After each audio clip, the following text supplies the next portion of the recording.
हिंदी में यूपीएससी की तैयारी से संबंधित प्रोग्राम्स को देखने के लिए सब्सक्राइब करें स्टडी IQ IAS हिंदी। बहुत बहुत स्वागत है आप सबका स्टडी IQ में। दोस्तों, बच्चे कई बार मेरे को टेलीग्राम पे या यूट्यूब के कमेंट्स में पूछते हैं, उनकी दुविधाओं को देखते हुए मैंने आज एक छोटा सा वीडियो बनाया है। एक कन्फ्यूजन रहता है बच्चों के दिमाग में कि यूपीएससी का जो भव सागर है उसके पार कैसे उतरा जाए। एक कन्फ्यूजन रहता है कि यूपीएससी की इस जर्नी को पूरा कैसे किया जाए। और हम सबको पता है कि वैकल्पिक विषयों का यानी कि ऑप्शनल्स का रोल बहुत ज़्यादा होता है अगर हम यूपीएससी की बात करें। शायद सबसे बड़ा फैक्टर आप कह सकते हैं जो आपको मुख्य परीक्षा में आगे ले जाता है। इंटरव्यू की कॉल आती है, आप सेलेक्ट होते हैं। लेकिन देखिए, चूंकि मैं हिंदी साहित्य पढ़ा रहा हूं, सिर्फ इसलिए नहीं, मैं तो पॉलिटी और एथिक्स भी पढ़ाता हूं। बहुत ही न्यूट्रल तरीके से बताऊंगा कि आप जिस वैकल्पिक विषय के लिए जा रहे हैं, आप जिस भी वैकल्पिक विषय को सोच रहे हैं, बहुत ध्यान से सोचिए, बहुत सारे पैरामीटर्स पे सोचिए। कुछ पैरामीटर्स पे मैंने अभी बात की है, मतलब मैं बात करूंगा अभी। आप उन पैरामीटर्स को लेके भी सोचिएगा कि क्या उन पैरामीटर्स पे आप जिस ऑप्शन को सोच रहे हैं वो खरा उतरता है कि नहीं। अगर आपको लगता है कि उन पैरामीटर्स पे वो ऑप्शनल खरा उतरता है तो आप निश्चित तौर पे उस ऑप्शनल या उस वैकल्पिक विषय के लिए जाइएगा। बाकी मैं तो हिंदी साहित्य पढ़ाता हूं। हिंदी साहित्य से जुड़ी जो बेहतर बातें हैं, क्यों ये ऑप्शनल बेहतर है, ये मैं आज आपसे डिस्कस करने वाला हूं। तो अंत तक बने रहिएगा। मैं इस बात को पूरी श्योरिटी के साथ कहता हूं कि जब आप ये वीडियो पूरा देखने के बाद क्लोज करेंगे तो आपको बिल्कुल दिमाग में क्लियर रहेगा कि मुझे किस वैकल्पिक विषय को अपनाना है, किस वैकल्पिक विषय के साथ मुझे आगे जाना है। लेकिन एक ऑप्शनल, ठीक है, जो आपको कभी भी लगे कि आपके लिए बेहतर हो सकता है, उसको बहुत सारे एंगल से मैं देखने की बात क्यों करता हूं, मैं ये बताता चलूं।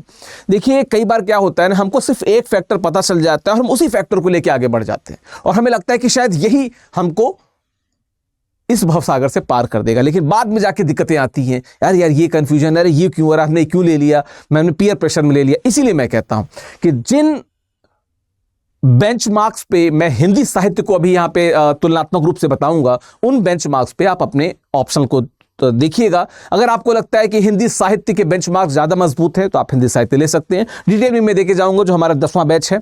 और अगर आपको लगता है कि नहीं, आपका वैकल्पिक विषय इस पे बेहतर है, तो आप अपने वैकल्पिक विषय के साथ जाइए, किसी के भी साथ जाइए। लेकिन आप तुलना जरूर कीजिए, बिना उसके आप बेहतर ऑप्शनल के साथ नहीं जा पाएंगे। और फिर वही बात कि वो 5 साल 6 साल वो पंचवर्षीय योजना हो जाती है, यूपीएससी क्रैक नहीं होता। ठीक है, बात करें हिंदी साहित्य की अगर तो इसका जो बैच नंबर 10 है ना, हिंदी साहित्य का जो बैच नंबर 10 है, दिसंबर बैच, इसमें 17 तारीख को एडमिशन क्लोज हो रहा है। इसकी डिटेल अभी मैं आपको बैच के दौरान दूंगा। अगर आप इसके बारे में इंटरेस्टेड है तो मैं उसके बारे में भी बताऊंगा। पहले मैं बताऊंगा कि क्यों हिंदी साहित्य के क्या फायदे हैं। जिन पैरामीटर्स की मैं बात कर रहा था, ठीक है, वो पैरामीटर्स कैसे हिंदी साहित्य की तरफ झुके हुए हैं, आप एक बार समझिए। पहली बात तो कि अगर आप इंग्लिश मीडियम के स्टूडेंट हैं या आप हिंदी माध्यम के छात्र हैं, दोनों माध्यम के स्टूडेंट के लिए ये हिंदी साहित्य वैकल्पिक विषय क्या है। दोनों माध्यम के स्टूडेंट्स के लिए जो हिंदी साहित्य है वो वैकल्पिक विषय अवेलेबल है, दोनों माध्यम ले सकते हैं, तो कोई डिस्पैरिटी नहीं होगी। हालांकि उस पर हम थोड़ी अभी बाद में बात करेंगे, उस पर भी, ठीक है। दूसरा क्या है, सबसे सहज सरल विषय है, बहुत सहज है, सरल है। क्या पढ़ना है? कविता, कहानियां, उपन्यास आपको पढ़ना है। आपको देखना है कि राम ने शक्ति की उपासना कैसे करके कैसे शक्ति पर विजय प्राप्त की, शक्ति कैसे उनके वदन में लीन हुई। आपको कुकुरमुत्ते की एक कविता पढ़नी है जो खुद को मजलूम समझता है, जो खुद को शोषित, वंचित, सर्वहारा समझता है और वो गुलाब को बुर्जुआ समझ के कुछ बातें कहता है। आपको ये पढ़नी है, आपको कामायनी पढ़नी है, मनु श्रद्धा की कहानी पढ़नी है। ये कविता की बात कर रहा हूं। उपन्यास, गोदान आपने नाम सुना होगा, आपने मैला आंचल का नाम सुना होगा, आपने महाभोज का नाम सुना होगा। एक से एक लेखक और उनके एक से एक उपन्यासों को पढ़ना है। यही हिंदी साहित्य है। मतलब ये तो वो हुआ कि हम जो जीएस में ज्योग्राफी, पॉलिटी, एथिक्स, हिस्ट्री, इन सारे, इकोनॉमी, इन सब्जेक्ट्स में उलझे रहते हैं, साइंस, एनवायरनमेंट, इनमें उलझे रहते हैं। वहां पे हमको एक नया जो उजाला की किरण के रूप में विषय प्राप्त होता है, वो हिंदी साहित्य है। ठीक है, विगत 12 वर्षों में सबसे ज्यादा रिजल्ट देने वाला ऑप्शनल सब्जेक्ट है। और खास बात क्या, हिंदी माध्यम में सबसे बड़ा, इससे बड़ा कोई बड़े से मेरा मतलब है कि सबसे ज़्यादा रिजल्ट देने वाला, ठीक है, सबसे ज़्यादा रिजल्ट देने वाला, लेंथ में बड़ा नहीं, लेंथ में बहुत छोटा है, ठीक है। एक रास्ता को दूर करता है जिसकी मैं बात कर रहा था। आप पॉलिटी पढ़ते पढ़ते थक गए हो, इकोनॉमी पढ़ते थक गए हो, आपको लगता है कि कुछ ऐसा चीज़ पढ़ाया जाए जो आपको इस बोरियत से दूर ले जाए, और उसको पढ़ते पढ़ते अगर आप यूपीएससी में सफल हो जाएं, इससे बेहतर क्या हो सकता है। वो कहते हैं आइसिंग ऑन द केक, नहले पे दहला, वो बात हो जाती है हिंदी साहित्य के साथ में। अपडेट करने की ज़रूरत नहीं है, करंट अफेयर्स तो है नहीं कि बार बार आपको अपडेट करना है, ठीक है। और क्या है, भाषा का कोई दबाव नहीं है, हिंदी में ही लिखना है। मतलब दिमाग में एक क्यूरियोसिटी रहती है ना कि यार इंग्लिश वाला जो स्टूडेंट है वो ज़्यादा नंबर पा जाएगा, हिंदी वाला कम पाएगा, या वाइसी वर्सा। मोस्टली इंग्लिश वाले के प्रति ही ज़्यादा लोगों में दिमाग में रहता है कि तो ज़्यादा मिलेगा। हिंदी में ही लिखना है। जो भी अंग्रेजी माध्यम वाला, जैसे मेरा मीडियम इंग्लिश था, मैंने भी हिंदी में लिखा, जिसका हिंदी में रहा होगा उसने भी हिंदी में लिखा होगा। तो ये दिमाग में जो प्रेजुडिस होता है, पूर्वाग्रह होता है, वो नहीं रहेगा, ठीक है। उत्तर लेखन में अत्यधिक सहायक। देखो यार, हिंदी क्या होती है ना, हमारे दिमाग को शेप देती है। अगर आप हिंदी मीडियम के स्टूडेंट हैं और आप आंसर राइटिंग करना चाहते हैं, आप हिंदी मीडियम के स्टूडेंट नहीं हैं, अंग्रेजी माध्यम के स्टूडेंट हैं, तो फिर भी आंसर राइटिंग करना चाहते हैं, हिंदी साहित्य को पढ़ के अगर आप उत्तर लिखना शुरू करेंगे, आपका दिमाग शेप होता है। क्योंकि हम सब, चाहे हम इंग्लिश में बहुत प्रो हो, फिर भी हमारे दिमाग का एक अंश होता है जो हिंदी में सोचता है और इंग्लिश में लिखता है। वहाँ पे आपको इसका फायदा मिलेगा। हिंदी में लिखता है तो बहुत ही अच्छी बात है, ठीक है। निबंध लेखन में सहायक, इसमें मैं प्रॉपर पूरा वीडियो बना चुका हूँ कि कैसे हिंदी साहित्य वैकल्पिक विषय को अगर आपने अच्छे से पढ़ा है और पिछले 10 साल के आप निबंधों को उठा के देख लीजिए, ऐसा कोई निबंध नहीं है जो हिंदी साहित्य से पूरा ना कर सके, सॉल्व ना कर सके, अच्छे नंबर ना ला सके। इस पे मैं अलग से एक वीडियो बना चुका हूं, आप प्लेलिस्ट में जाके जरूर देखिएगा। अगली बात, सामान्य अध्ययन के प्रश्न पत्र 1, 2 और 4 में सहायक है। प्रश्न पत्र 1 की बात अगर कर ली जाए तो प्रश्न पत्र 1 में बाकायदा सिलेबस में वो टॉपिक दिया हुआ है, जहाँ पे लिटरेचर दिया हुआ है आर्ट एंड कल्चर वाले पार्ट में। प्रश्न पत्र 2 में सामाजिक न्याय यानी कि सोशल जस्टिस की बात की गई है। प्रश्न पत्र 4 यानी कि जो एथिक्स यानी नीति शास्त्र का पेपर होता है, उसकी अगर बात कर लें तो वहाँ पे बहुत सारे सिद्धांतों को हम पढ़ते हैं जो हिंदी साहित्य में भी आपको दिखने में मिल जाएंगे, ठीक है।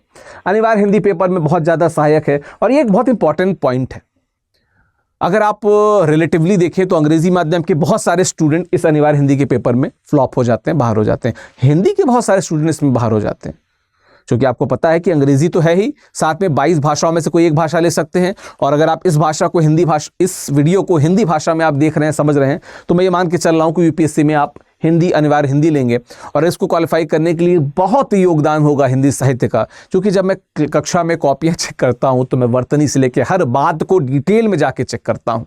तो आपकी वर्तनी शुद्ध होगी, आपकी भाषा शुद्ध होगी, आपकी हिंदी शुद्ध होगी, अनिवार्य हिंदी को आप बहुत आराम से क्वालिफाई कर ले जाएंगे, ठीक है। अच्छा, ये बैच क्यों खास है, इस पे बताने से पहले कुछ और बातें मैं आपको बता दूं कि क्यों मैं हिंदी साहित्य की बात कर रहा हूं और मैं अपने बैच की बात क्यों कर रहा हूं। देखो बात मैं की नहीं है, बात सिर्फ एक सिंपल सी पॉइंट की है। देखिए, जितने भी PYQs होते हैं, प्रॉपर PYQs PDF के रूप में आपको मैं दे दूंगा हर टॉपिक का, और उन PYQs पे क्या है, डिटेल में डिस्कशन होता है। डिटेल में आपको क्या होता है, डिस्कशन होता है। मैं आपको दिखा देता हूं, एक PDF है, यहाँ पे पढ़ा भी होगा, ठीक है। मैं आपको खोल के दिखा देता हूं कि हम लोग जो क्लास में जो करते हैं, आई विश की शायद डाउनलोड में पढ़ा हो इसके, मैं अगर होगा तो मैं आपको दिखा दूंगा। देखिए, ये PYQs डिस्कशन है, आप देख सकते हैं। राम की शक्ति पूजा की PYQ को मैंने क्लास में डिस्कशन किया है। जितने भी प्रश्न अब तक पूछे गए हैं हिंदी साहित्य में, राम की शक्ति पूजा में, इन सभी प्रश्नों को मैंने डिटेल में डिस्कस किया है, बताया है। और मैं बहुत सारी चीज़ें बताता भी हूँ, क्लास में लिखवाता भी जाता हूँ। जैसे इसमें देखिए बहुत जगह लिखा होगा ये 22 नवंबर की क्लास में, ठीक है, या यहाँ पे अगर आप देखेंगे तो यहाँ पे मैंने लिखा हुआ है, यहाँ पे अगर आप देखेंगे तो ये 21 नवंबर की क्लास में, ये 21 नवंबर की क्लास में मैंने कराया है और डिटेल में कराया रहता है। तो आपको सबसे जो बड़ी बात मैं यहाँ पे बता रहा था क्या, कि डिटेल डिस्कशन होता है, PYQs का विस्तृत डिस्कशन होता है। दूसरी बात, आपकी टेस्ट सीरीज ऐसी बनी है ना, टेस्ट सीरीज जो आपकी ऐसी बनी है जिसमें 12 टेस्ट होते हैं, ठीक है, 4 फुल लेंथ होते हैं और 8 सेक्शनल टेस्ट होते हैं। इनको डिज़ाइन ऐसा किया गया है कि आप PYQs करने में और ज़्यादा सक्षम हो जाएंगे, या आप भविष्य में आने वाले प्रश्नों को करने में क्या हो जाएंगे, आप कहीं ना कहीं सक्षम हो जाएंगे। इस प्रकार से टेस्ट सीरीज डिज़ाइन है। दूसरी बात, मैं हर कॉपी का इवैल्यूएशन खुद करता हूँ और इस दौरान मैं कोशिश ये करता हूँ कि छोटी से छोटी जो आपकी मिस्टेक है, छोटी से छोटी जो दिक्कतें हैं वर्तनी की, अनुस्वार को लेके, इनफैक्ट अगर थोड़ा सा मेरे साथ दे तो मैं आपको नुक्ते तक की जो इश्यूज़ हैं मैं वहाँ पे काम कराऊंगा और आपकी हिंदी को बेहतर बनाने का प्रयास यहाँ पे करूँगा। बाकी ये बैच क्यों खास है, इस पर अगर हम बात करना चाहें तो पहली बात तो राष्ट्र कवि रामधारी सिंह दिनकर से शुरुआत हो रहा है, ठीक है। और उनकी भी कौन सी, उनकी जो कुरुक्षेत्र है वो आपके सिलेबस में है, कुरुक्षेत्र। हालांकि आपने रश्मिरथी के बारे में पढ़ा होगा, रश्मिरथी सिलेबस में नहीं, कुरुक्षेत्र सिलेबस में है। क्या? क्षमा शोभती उस भुजंग को जिसके पास गरल हो, उसको क्या जो दंतहीन विश्रहित विनीत सरल हो। यहां पे आप उसी कुरुक्षेत्र से शुरुआत हो रही है इसकी। ये हमारा 10वां बैच है, इसका मतलब आप समझ सकते हैं कि इसके पहले 9 बैच में कितने सारे स्टूडेंट्स इस हिंदी साहित्य वैकल्पिक विषय का लाभ उठा रहे हैं और अपने करियर मार्ग में ना यूपीएससी की अपनी जर्नी को वो क्या करना चाह रहे हैं, पूरी तरीके से सख्त करना चाह रहे हैं, ठीक है। सभी PYQs पे विस्तृत चर्चा कक्षा में की जाती है, मैंने अभी थोड़ी देर पहले इस पर ही बात की, ठीक है।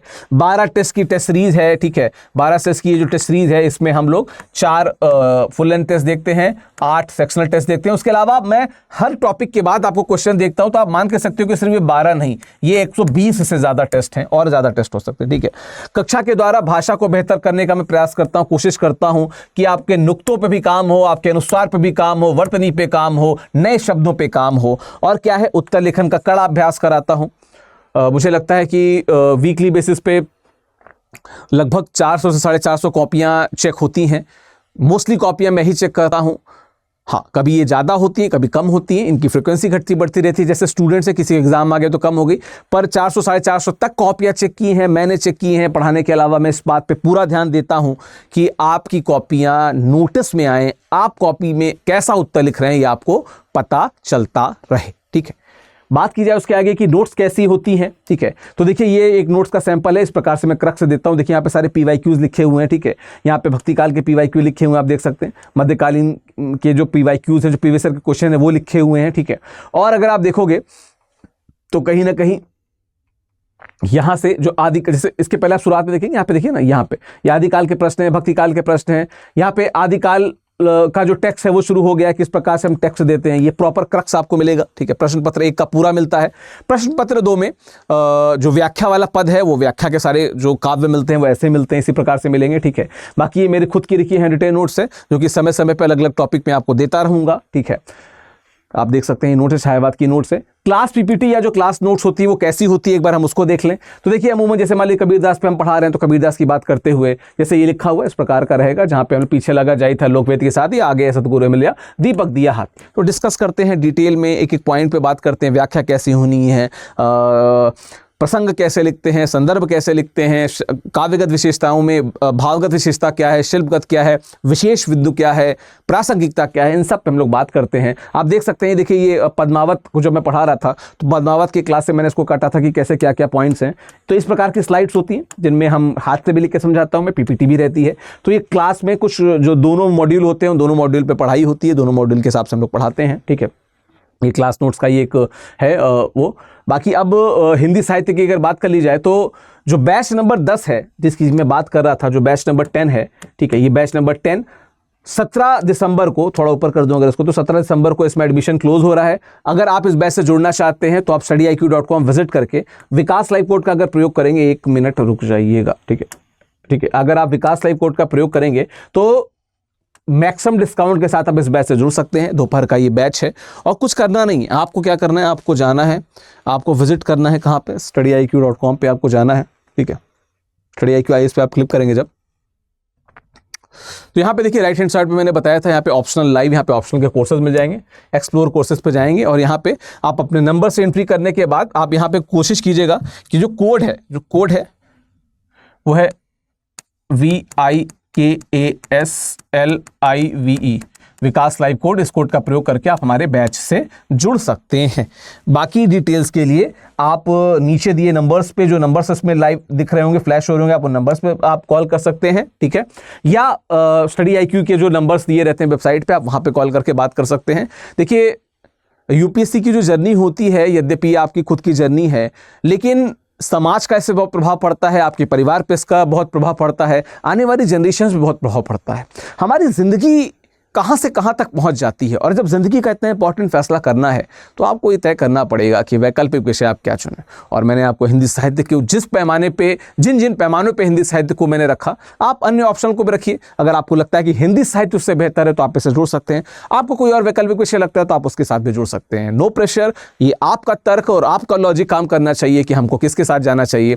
बाकी हिंदी साहित्य से जुड़े और वीडियो को देखना चाहते हैं तो आप प्लेलिस्ट में हिंदी साहित्य की playlist study IQ IAS Hindi और स्टडी IQ मेन चैनल दोनों पे है, आप दोनों पे जाके वीडियोस को देख सकते हैं। बाकी आपका दिन शुभ हो, all the very best. Thank you so much. Batch से जुड़ना हो तो डिटेल्स में बता चुका हूं। Thank you. हिंदी में UPSC की तैयारी से संबंधित प्रोग्राम्स को देखने के लिए सब्सक्राइब करें स्टडी IQ IAS हिंदी।